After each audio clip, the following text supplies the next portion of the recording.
되시기를 바랍니다. 저는 오늘 아침에 여러분들에게 그리시네가 훈련소라고 하는 제목으로 말씀을 드리고 있음을 여러분들에게 이미 말씀을 드린 바가 있습니다.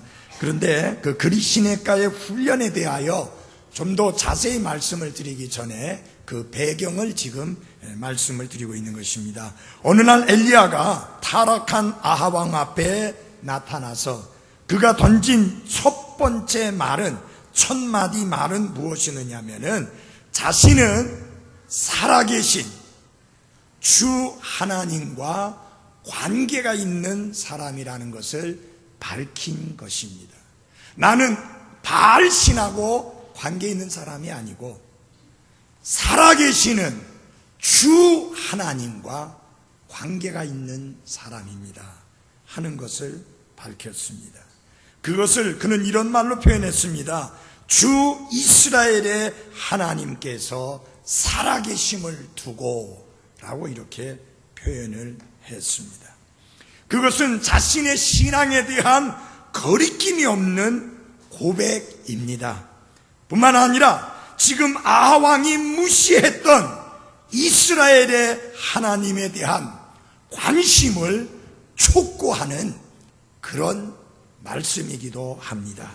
다시 말하면 아합 왕이여, 당신은 그동안 살아계신 주 이스라엘의 하나님을 외면하고 등지고 그 하나님을 경배하지 아니하고 그 하나님께 거역하며 살아왔습니다.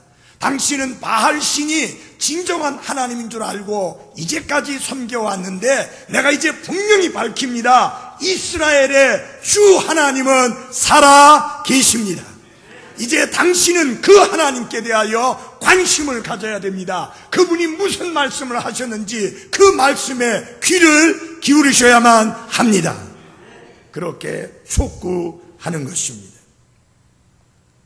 아합 왕은 엘리야가 선포한 경고의 말씀을 통해서 주 이스라엘의 하나님이 살아계시다는 사실을 깨닫게 됐고 알게 되었고 다시 한번 되새기게 된 것입니다.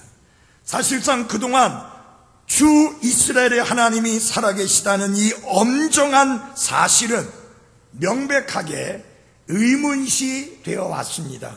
왜냐하면 여러 왕들이 통치하면서 그들이 하나님 앞에 거역하고 공개적으로 주 이스라엘의 하나님을 조롱하고 무시하고 등지고 살아왔지만 그럼에도 불구하고 아무런 무서운 심판이 그 나라에, 그 백성들에게, 그 왕에게 없었습니다.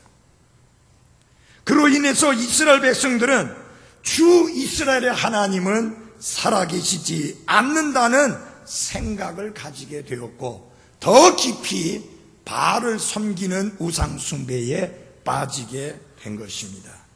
바로 그때에 엘리야 대언자가 나타나서 주 이스라엘의 하나님은 살아계시며 내가 서서 그분을 섬기고 있습니다 라고 선포한 것입니다.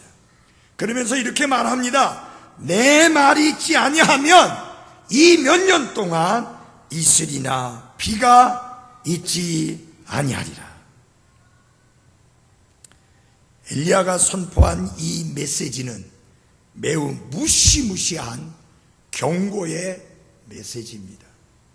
왜냐하면 만약 비와 이슬이 몇 년 동안이나 내리지 않는다면 그것은 무서운 심판이 아닐 수가 없습니다. 한번 예를 들어 보십시다.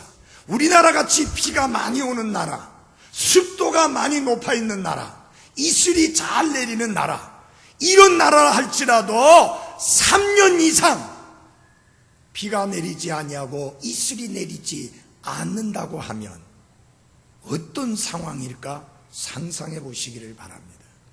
더군다나 이스라엘은 비가 아주 흔하지 않은 나라입니다. 그런데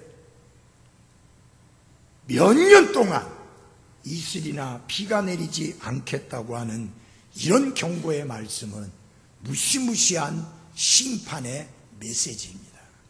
특별히 이 말씀이 아하왕에게 더 무게 있게 다가와갖고 더 끔찍하고 두렵게 다가온 이유는 무엇이냐? 이미 6개월 동안 가뭄이 계속되고 있었기 때문입니다. 여러분들이 열왕기상 18장 1절을 보게 되면 3년이 지나고 나서 엘리야가 나타나서 이제 가뭄이 사라질 것이라고 이야기합니다. 그런데 야고보서 5장 17절을 보면은 엘리야가 기도하니 비가 3년 동안 안 온 게 아니라 3년 6개월 동안 안 왔다고 했습니다. 그렇다면 왜 여기서 시간이 이렇게 맞지 않는가? 맞지 않는 게 아닙니다. 이미 6개월 동안 가뭄이 계속되어 왔었습니다. 비와 이슬이 내리지 않았었습니다. 그럼에도 불구하고 아하왕은 정신을 차리지 않았습니다. 이스라엘 백성들은 정신을 차리지 않았습니다. 하나님께 회개하지 않고 하나님께 돌아오지 아니하고 하나님 앞에 죄를 자백하며 긍휼과 용서를 구하지 아니했습니다. 그래서 하나님이 엘리야를 보내셔서 엄중한 경고를 하는 것입니다. 6개월이 아니라 3년 동안, 수년 동안 비와 이슬이 내리지 아니할 것이라고 경고하게 된 것입니다. 자, 이 말을 듣는 순간 아하방이 얼마나 화가 나고 얼마나 분통이 터졌겠는가 한번 여러분 상상해 보시기 바랍니다. 그러지 않아도 지금 6개월 동안 비와 이슬이 내리지 않아서 너무너무 힘들어하는 상황인데 이 엘리야라고 하는 이 촌뜨기가 하나 나타나더니 옷 입은 것부터 시작해서 생긴 모습 모든 면으로 몰라 그야말로 깡촌에 촌뜨기가 하나 나타나더니 하는 소리가 내 말이 있기 전에는 이 수년 동안 이 몇 년 동안 비와 이슬이 내리지 않겠다고 경고의 메시지를 전하니 얼마나 화가 나고 분통이 터지겠는가 한번 생각해 보시기를 바랍니다. 여러분 잘 보세요. 지금 비가 안 오고 있는 상황입니다. 그래서 너무너무 힘든 상황입니다. 그때 하나님의 대언자가 나타나서 왕이여 걱정하지 마십시오. 곧 비가 내릴 겁니다.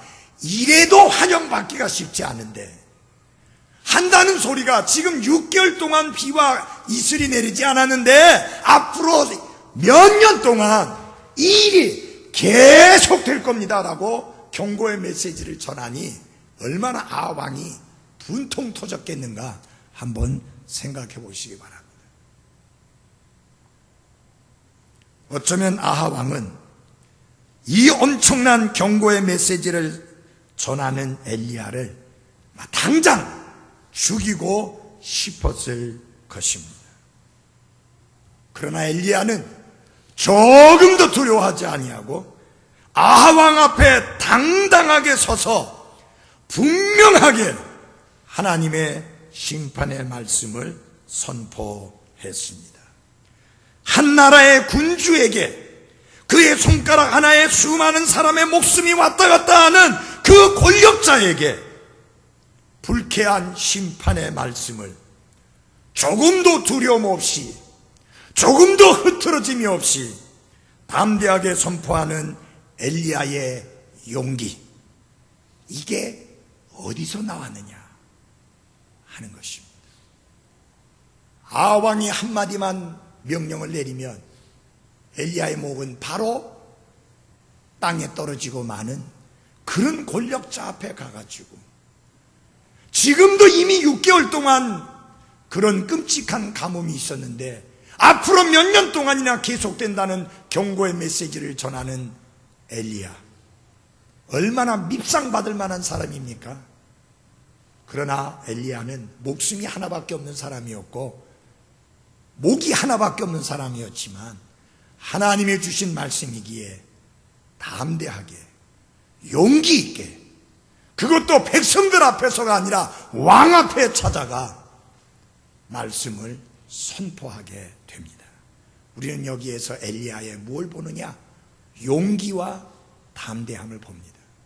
이 용기와 담대함 어디에서 나온 것일까? 성경을 통해서 몇 가지 그 근거를 볼 수 있습니다.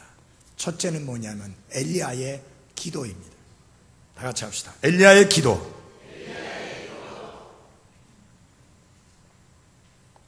엘리야를 다른 말로 표현하라면 그는 어떤 사람이냐? 기도의 사람입니다. 기도의 사람입니다. 그래서 야고보 선생은 이렇게 기록하고 있습니다. 엘리야는 우리와 같이 동일한 성정의 지배를 받은 사람이로되 비가 오지 않기를 그가 간절히 기도하니 3년 6개월 동안이나 땅에 비가 오지 아니하였고, 그렇게 기록하고 있습니다. 엘리야는 하나님께 간절히 기도함으로 용기를 얻을 수 있었습니다.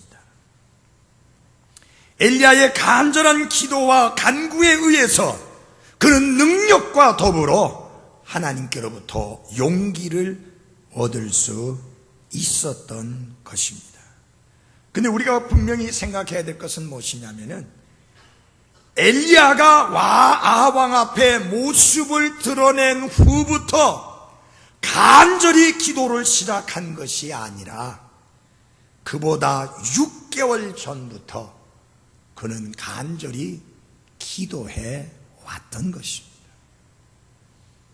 그럼 왜 하필이면 하나님 비를 멈추어 달라고 기도했을까요? 신명기 말씀에 보면 이스라엘 백성이 우상 숭배의 죄악에 빠지게 되면 하나님께서 가뭄을 주실 것이라는 경고의 말씀이 있습니다. 그는 그 말씀을 붙들고 기도한 것입니다. 그래서 6개월 동안 이미 가뭄이 계속되고 있었습니다. 이때 하나님은 엘리야야, 너 혼자만 이 사실을 알지 말고 이 사실을 아합 왕에게 가서 알려라. 그래서 아합 왕 앞에 알리게 된 것입니다. 엘리야가 왕 앞에서조차도 그런 확신과 담대함을 지닐 수 있었던 그 비결이 어디에 있었느냐? 그가 혼자서 드렸던 기도가 왕 앞과 그리고 수많은 사람들 앞에서 그의 담대함을 보일 수 있었던 근원이요 원천이었다고 하는 사실입니다. 왜 담대했다고요? 그가 개인적으로 기도했기 때문입니다. 왜 그가 그렇게 용기가 있었느냐고요? 그가 개인적으로 하나님 앞에 간절히 기도하는 무엇의 사람? 기도의 사람이었기 때문입니다. 기도의 능력을 과소평가하지 마십시오. 기도의 능력을 우습게 보지 마십시오. 하나님은 우리의 기도를 들으시고 우리의 기도를 응답하시며 우리의 기도를 통해서 그분의 권능을 나타내 보이십니다. 엘리야는 기도할 뿐만 아니라 기도의 능력을 믿는 하나님의 사람이었습니다. 사랑하는 그리스도인 여러분요, 기도만 하지 말고 기도의 능력을 믿는 그리스도인이 되십시오. 기도만 하지 말고 기도에 하나님이 응답한다는 확신을 가지고 기도하십시오. 엘리야의 개인적인 기도가 바로 엘리야의 담대함과 용기의 근원이 되었던 것입니다. 그가 하나님 앞에서 겸손하게 무릎을 꿇었기 때문에 사악한 왕 앞에서조차도 당당하게 설 수가 있었습니다. 여러분, 이 악한 세상에서, 이 험난한 세상에서, 이 죄 많은 세상에서, 수많은 유혹과 시험이 있는 이 세상에서, 흔들리기 쉬고 넘어지고 자빠지기 쉬운 이 세상에서 든든하게 설 수 있는 그리스도인이 되려면 먼저 하나님 앞에 무릎 꿇고 기도하는 것을 실천하시기를 바랍니다. 먼저 무릎을 꿇고 기도해야 당당하게 설 수 있는 그리스도인이 될 수 있습니다. 여기서 우리가 엘리야의 기도와 관련해서 신중하게 주목해야 될 또 하나의 사실이 있습니다. 성경은 엘리야가 그냥 기도했다고 말씀하지 아니하고 간절히 기도했다고 했습니다. 그는 형식적인 기도를 한 게 아닙니다. 아무것도 이루지 못하는 형식적이고 열의가 없는 습관적인 기도로 한 게 아니라 하나님 반드시 이루어 주십시오. 하나님의 뜻을 구하며 매달려 간구하는 간절한 기도를 드린 것입니다. 사랑하는 그리스도인 여러분, 온 마음을 바쳐서 간절하고 충분하게 하나님 앞에 기도한 것입니다. 사랑하는 그리스도인 여러분, 기도하되 형식적인 기도하지 마십시오. 하는 둥 마는 둥 하는 기도하지 마십시오. 기도하는 척 흉내만 내는 기도하지 마십시오. 정말 엘리야가 기도한 것처럼 하나님 앞에 간절히 기도하는 그런 기도의 생활이 될 수 있기를 바랍니다. 사탄은 우리에게 이렇게 속삭입니다. 너는 아무것도 할 수 없다. 상황은 절망적이다. 상황이 절망적이라는 겁니다. 그래서 아무것도 할 수 없다는 것입니다. 아무런 희망이 없다는 것입니다. 예, 우리가 스스로 헤쳐나갈 수 있는 가능성은 제로일지 모르지만 그러나 우리가 할 수 있는 일이 하나 있습니다. 그것은 바로 하나님 앞에 기도하는 것입니다. 큰 시련 앞에 처한 우리 모든 사람들이 의지할 수 있는 중요한 원천에 우리 자신을 내어 맡기는 기도, 그것을 할 수 있습니다. 자녀들로 인하여 걱정됩니까? 남편이나 아내로 인하여 걱정이 됩니까? 남편이 하는 일로 인하여 걱정이 되고 근심이 되고 염려가 됩니까? 염려하고 걱정하고 근심하는 그 시간에 하나님 앞에 무릎 꿇고 그냥 기도하지 말고 간절히 기도하시기를 바랍니다. 내 손주들이 구원받을 수 있도록 간절히 기도하십시오. 내 자식들이 구원받고 변화될 수 있도록 간절히 기도하십시오. 내 남편이 구원받고 변화될 수 있도록 간절히 기도하십시오.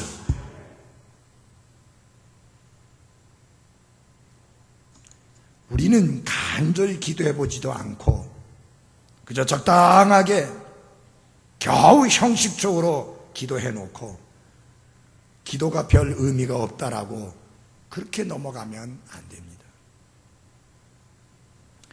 여러분, 하나님 말씀에 하나님이 우리의 기도에 귀를 기울이신다, 그런 말씀이 있습니다.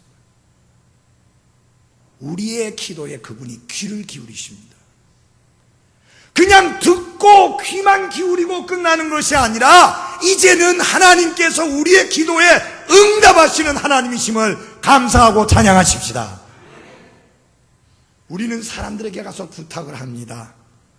그런데 그 사람은 해주고 싶어도 해줄 수 없을 때가 있습니다. 능력이 못 미치기 때문에, 그리고 해주기를 원치 아니하기 때문에.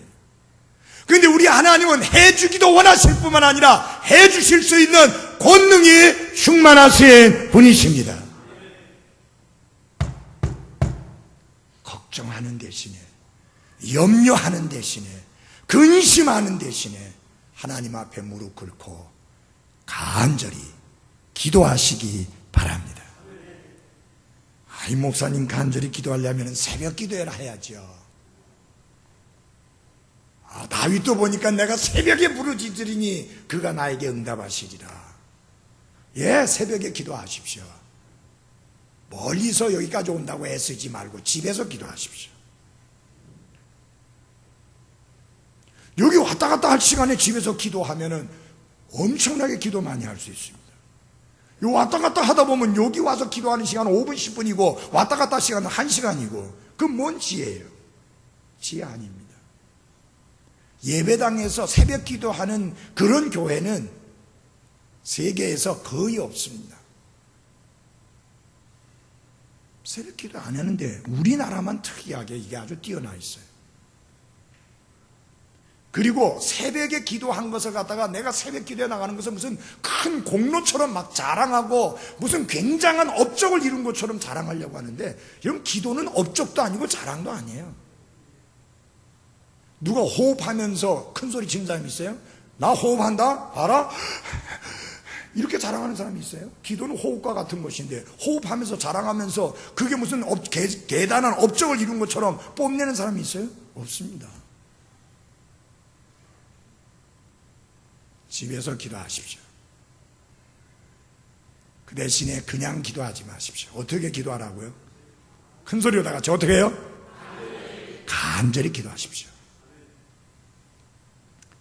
어떤 분이 눈이 좀 안 작아지네 자꾸만 눈을 크게 떠요.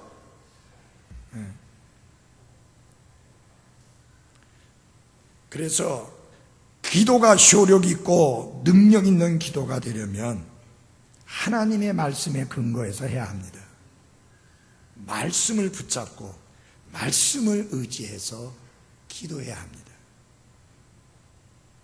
내 생각대로 내 멋대로 기도하는 게 아니라 하나님의 말씀을 붙잡고 하나님의 말씀에 근거해서 기도해야 하는 것입니다.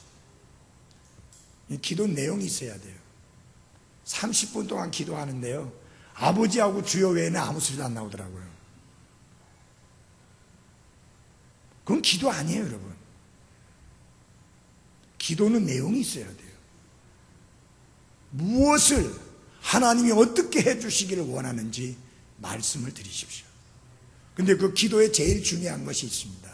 내 뜻대로 마옵시고 아버지의 뜻대로 하옵소서. 그게 중요합니다.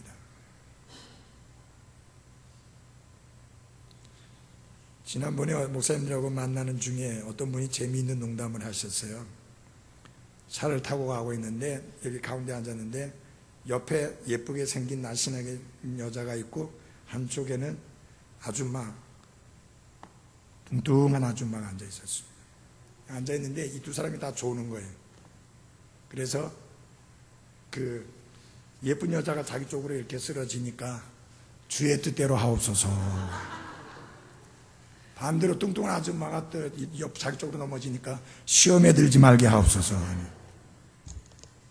그런 식으로 기도하면 안 된다 그 말이에요.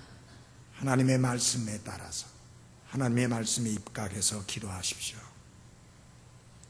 두 번째로 엘리야가 어째서 이렇게 용기 있는 사람이 될 수 있었는가? 하나님에 대한 절대적인 신뢰 때문에 그렇습니다. 그는 하나님은 살아계신 하나님이며 신실하신 하나님이며 언약하시는 하나님이며 그 언약하신 것을 반드시 지키시는 하나님이라는 사실을 절대적으로 신뢰했습니다. 그는 그 주 이스라엘의 하나님이 살아계실 뿐만 아니라 그 하나님은 지금도 역사하고 계시고 그 하나님은 신실하신 하나님이신지라 반드시 약속하신 것을 지키시는 하나님이라는 사실에 대한 절대적인 신뢰가 있었습니다. 여러분 물어봅시다. 사람에게 쏘가가지고 손해본 적 있어요 없어요? 있어요. 아까 우리 이광영 형제하고 앉아서 이야기하는 동안에 보이스피싱 때문에 쏘가가지고 돈 띠끼고 날리는 사람들 많이 있잖아요. 우리나라에 많아요. 그래서 제가 이야기했어요. 이 형제, 심지어는 검사도 넘어간다 합니다. 그러니까 하는 말이에요. 목사님, 지방법원 법원장도 넘어갔습니다. 그래 어떻게 그런 사람이 넘어가요? 그러니까 갑자기 전화가 왔는데 당신 아들 우리가 잡고 있다. 빨리 2천만 원 보내라. 그래갖고 얼른 보냈답니다. 근데 해필이면 그때 전화를 하니까 아들하고 전화가 안 통하더래요. 그래서 진짠가 보다 하고 보냈답니다.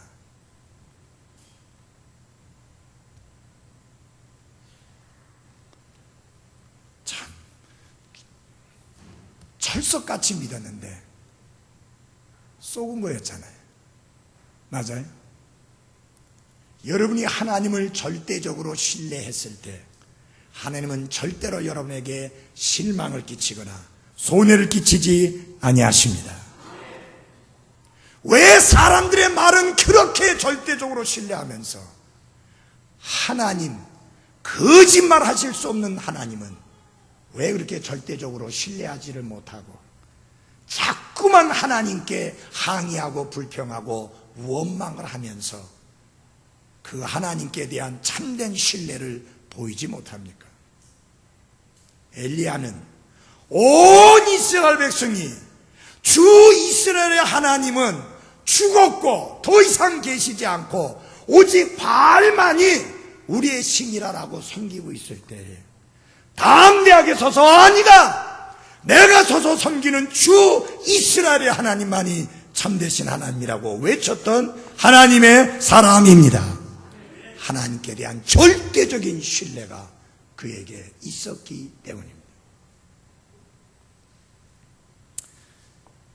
이것이 엘리야에게 용기를 가져다 주었는데요, 엘리야만 그런 것이 아니라 그 훗날에 다니엘과 그의 세 친구들인 사드락과 메삭과 아벳노가 똑같이 하나님께 대한 절대적인 믿음과 신뢰를 보여주는 것을 우리가 성경에서 발견하게 됩니다. 느부갓네살 왕이 큰 형상을 만들어 놓고 나팔을 불면 모든 사람이 그 형상 앞에 엎드려 절하라고 했습니다.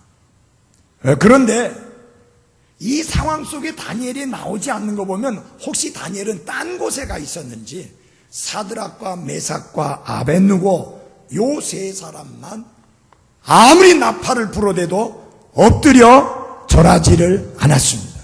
자 보세요. 숭배하지 않았어요. 그러니까 보세요. 다른 사람들이 다 엎드려 절하고 있을 때 딱 버텨 서 있으니까 세 사람이 바로 표가 나게 되어 있습니다. 숨길래야 숨길 방법이 없습니다. 그러니까 느부갓네살 왕이 불렀습니다. 얘들아, 너희에게 다시 한번 기회를 주마. 다시 한번 나팔을 불겠다. 지금이라도 엎드려 절하면 살려주마. 그렇지 않으면 저 불타는 용광로에다가 던져버리겠다. 그래 말했습니다. 회유하는 거죠.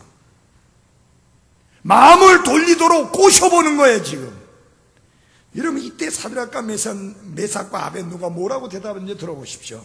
사드락과 메삭과 아벳느고가 왕에게 대답하여 이르되, 오 느부갓네살이여, 우리가 이 일에 대해 왕께 대답하기를 염려하지 아니하나이다. 오 왕이여, 그리 될지라도, 무슨 말이에요?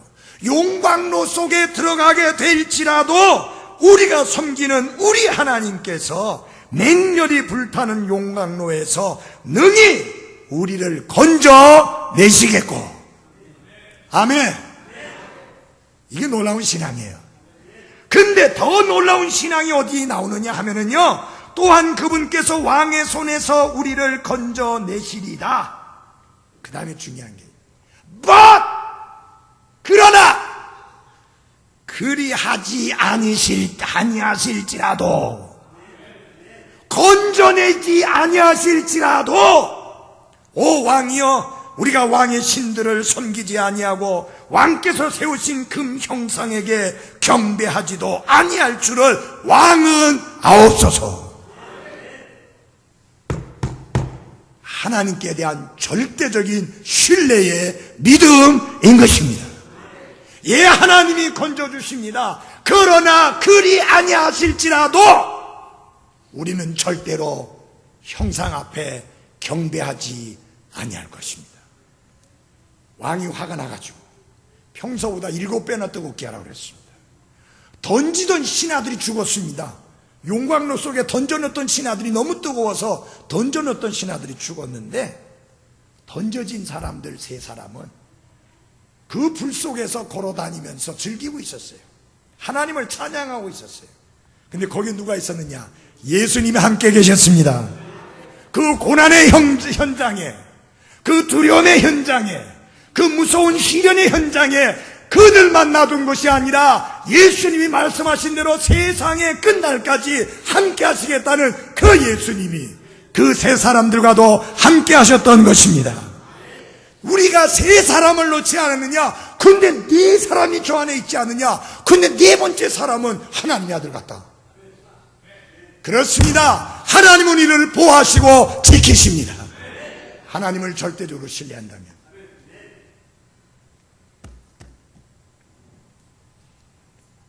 여러분 아십니까? 무엇이 모세를 파로 왕 앞에서 그처럼 담대하게 했는지, 무엇이 아직 홍안의 어린 소년인 다윗이 그 끔찍한 골리앗 장군 앞에 맞서서 싸울 수 있게 했는지, 무엇이 마틴 루터로 하여금 웨일스의 지붕에 있는 모든 기와장이 마귀가 되어서 덤벼든다 할지라도 나는 나에게 주신 사명을 계속해 나가겠다고 그곳으로 향해서 가겠노라고 그렇게 결의를 굳힐 수 있었던 그 용기가 어디에서 나왔는지, 각각 경우는 다르지만 답은 하나입니다. 하나님에 대한 절대적인 신뢰의 믿음인 것입니다.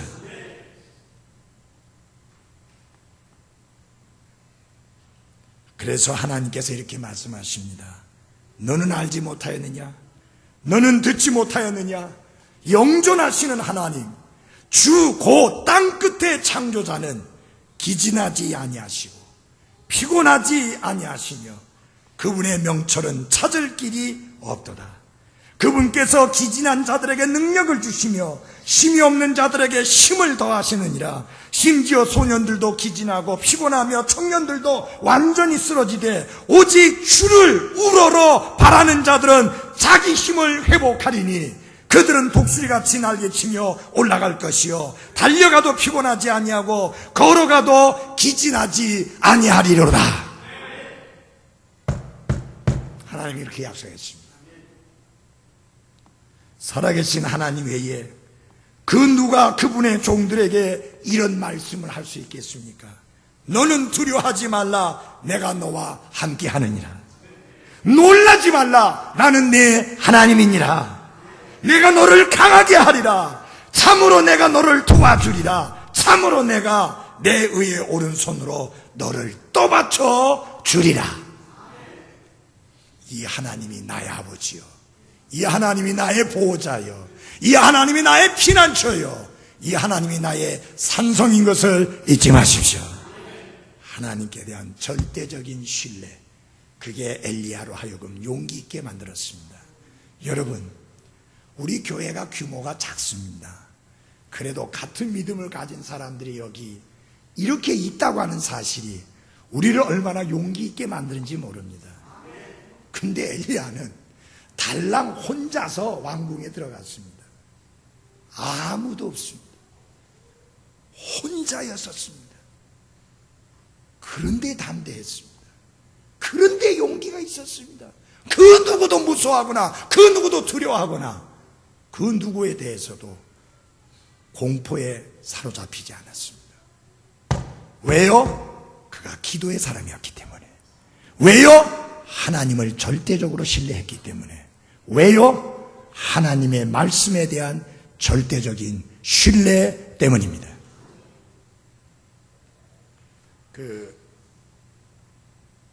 하나님께서 엘리야에게, 다 같이 성경 좀 찾읍시다.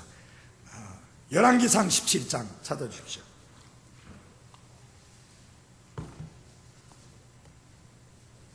열왕기상 17장 2절입니다. 주의 말씀이 그에게 임하니라. 이르시되 너는 여기를 떠나 동쪽으로 가서 요르단 앞 그리 시내가에 숨고. 여기서 떠나서 동쪽으로 가서 시내가에 숨으라. 한참 귀한 사역하고 있는데 떠나라, 가서 숨어라. 그는 하나님이 시킨 대로 일어났고 갔고 숨었습니다. 그 후에 또 보시기 바랍니다. 8절.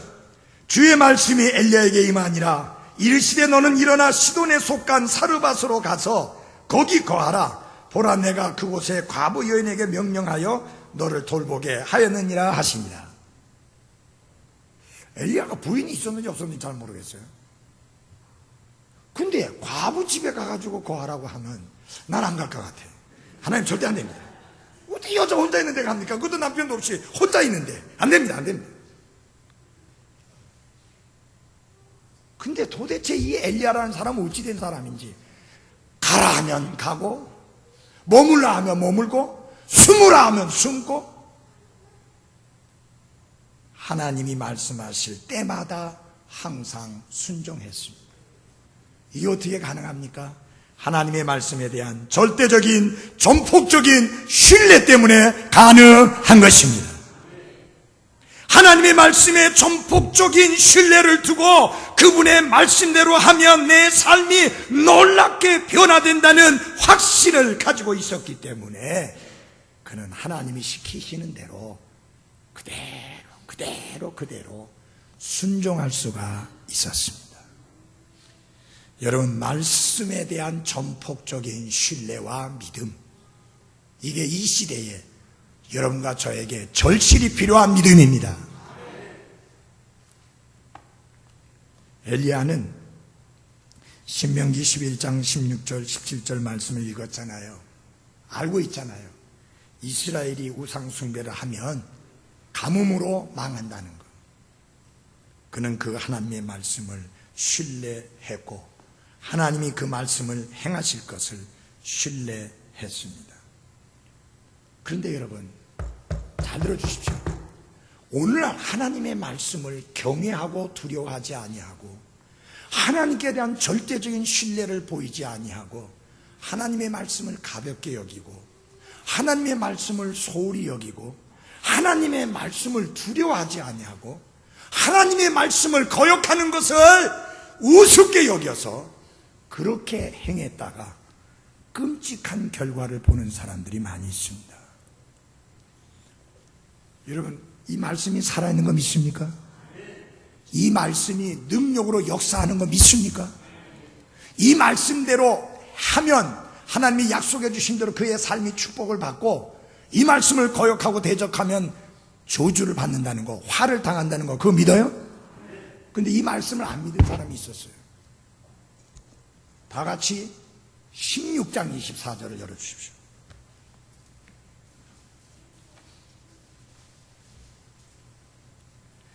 그의 시대에 베델 사람 히엘이 여리고를 건축하였는데 주께서 눈의 아들 여호수아를 통하여 하신 말씀에 따라 그가 그것에 기초를 놓을 때에 자기의 맏아들 아비람을 잃고 그것에 문들을 세울 때에 자기의 막내 아들 수굽을 잃었더라. 잘 보십시오. 여호수아가 여리고성을 멸망시키고 난 다음에 이렇게 말했습니다. 여호수아서 자체에는 마치 그게 여호수아 혼자 말한 것처럼 되어 있는데 이 말씀에 보니까 하나님이 여호수아를 통해서 말씀하신 하나님의 말씀이었습니다. 뭐라고 말했느냐? 이 여리고 어느 누구도 그 여리고를 다시 세우기 위해서 기초를 놓지 마라. 여리고를 다시 세우기 위해서 거기에 문을 다는 그런 짓거리 하지 마라. 그러면 맏아들 죽고 막내 아들 죽는다. 분명히 경고했습니다. 그래서 여러분, 아합 왕 때까지 오랜 세월이 흐르는 동안에 아무도 여리고성을 다시 짓기 위해서 기초를 놓은 사람이 없습니다. 문을 다른 사람이 없었습니다. 근데 히엘이라고 하는 겁없는 사람이 콧방귀 끼면서 그 하나님의 경고의 말씀을 비웃어가면서 조롱해 가면서 뭐? 맏아들이 죽는다고? 뭐? 막내 아들이 죽는다고? 아니, 지금이 무슨 시대인데 그런 미신들을 믿고 있느냐? 아니, 성 다시 쌓기 위해서 기초를 놓고 그 다음에 거기에 문을 다는데 그게 왜 죽을 일이냐? 큰아들이 죽고 막내 아들이 죽는다고? 그 말 같지도 않은 소리 하지 마라. 보시오, 히엘씨, 당신 생각에는 그게 말 같지 않은 소리 같이 들리지만 하나님이 주신 말씀이요, 말씀을 두려워하시오. 말씀을 대적하지 마시오. 말씀을 거역하지 마시오. 말씀에 불순종하지 마시오. 그렇게 경고했을 터인데 하나도 안 들었어요. 그런 말들 다 우습게 여겼어요. 그리고 기초를 놓았는데 그때에 맏아들을 잃었습니다. 그래도 정신 안 차리고 또 문을 닫았는데 이제는 막내 아들을 잃었습니다.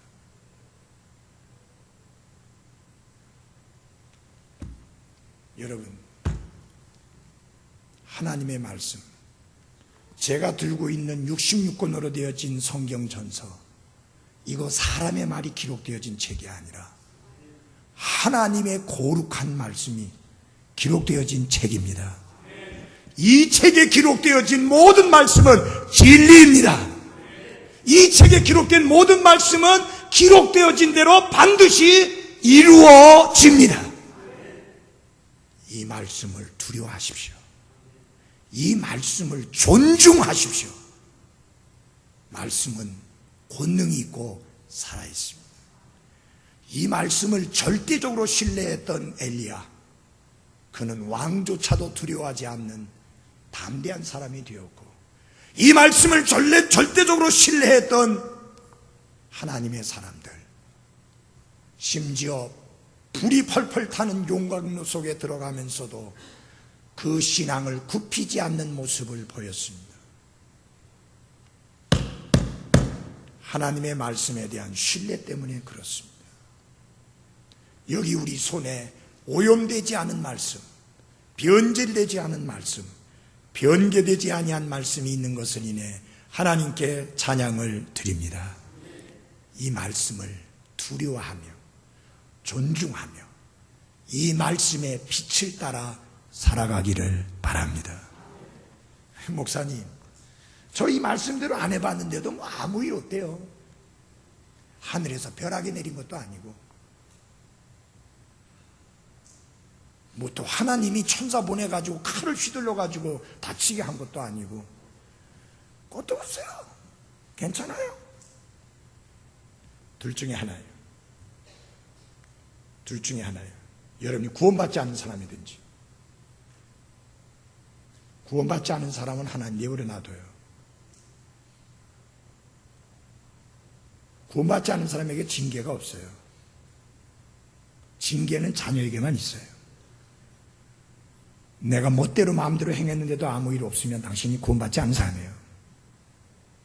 근데 구원받은 사람인데도 아무 일이 없어요? 하나님이 오래 참으시는 것을 가볍게 여기지 마십시오. 하나님이 더 큰 손을 댈지 모릅니다. 성경에서 징계는 사실이고 성경이 가르치는 진리입니다. 하나님은 그분이 받으시는, 그분이 사랑하는 자녀들을 부지런히 징계한다 했습니다. 그래서 징계가 없으면 사생자요 참아들이 아니라 했습니다. 여러분, 매 맞고 살지 맙시다. 매 맞고 살지 맙시다.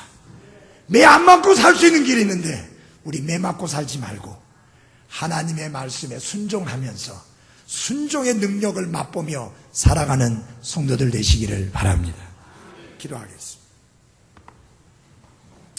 하나님 우리 아버지, 이 시대에 무너진 데를 막아서서 하나님 편에 갈라서서 이 세상을 향하여 하나님께 회개하고 돌아와 구원받으라고 외칠 수 있는, 이제 악한 길에서 돌이키라고 외칠 수 있는 하나님의 사람들이 필요한데, 바로 우리 한 사람 한 사람이 그런 사람이 되게 하옵소서.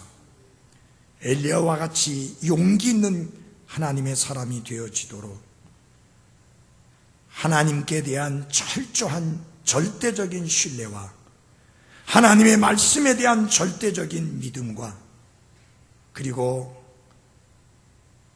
간절히 기도하는 기도 생활을 통해서 용기 있는 그리스도인의 모습으로 우뚝 설 수 있도록 하나님 저희들을 붙들어 주옵소서.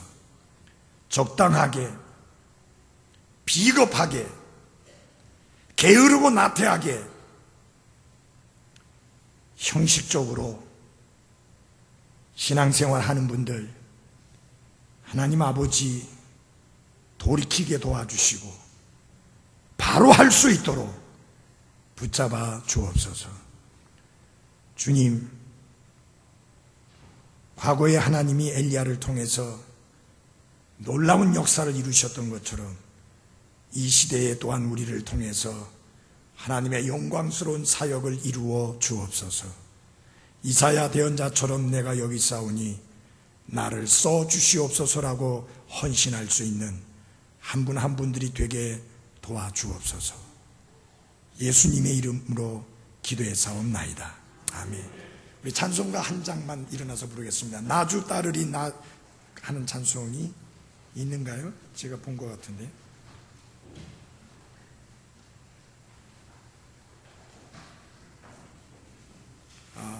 그게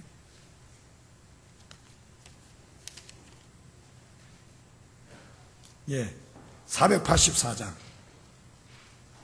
I have decided to follow Jesus. 484장. 다 같이 일어나셔서 찬양하겠습니다. 여러분은 주님을 따르기로 결단하셨습니까? 여기 보면 I have decided to follow Jesus.